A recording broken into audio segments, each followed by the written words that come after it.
I don't think this current tranche identifies exactly what's coming, and who knows what, if anything, is coming, or if it isn't all just intended to enrich the donor class here in the U.S.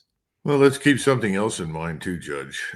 I realize that this government in Washington, speaking as it does for the American people, has effectively said that it rejects any relationship with Moscow on the basis of conditions that we do not set. In other words, unless the Russians all agree to adopt whatever we tell them is appropriate for their society and for their government, unless they remove the people that currently govern them, unless they put their arms down, join hands, and sing Kumbaya with us, we can't get along with the Russians. Well, sending this kind of money towards Ukraine at this stage signals to the Russians that any hope of a relationship with Washington is dead.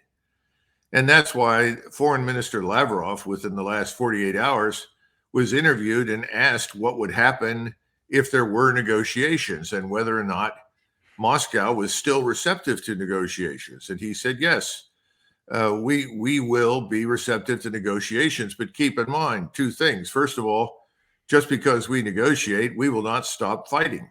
We will continue until we have achieved all of our objectives militarily.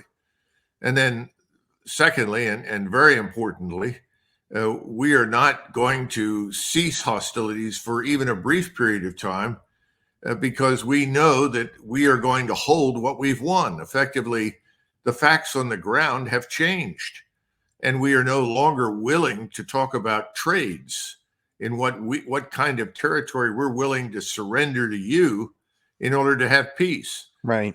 It's over. And we've made fools out of ourselves. And worst of all, we've made fools out of NATO. NATO looks weak and stupid. The Ukrainian state is ruined. Whatever emerges after this will be a rump state. And that rump state will effectively be a demilitarized zone, a DMZ. And in it will live Ukrainians that can tend to their fields and go about their lives, but there will be no military power that threatens Russia.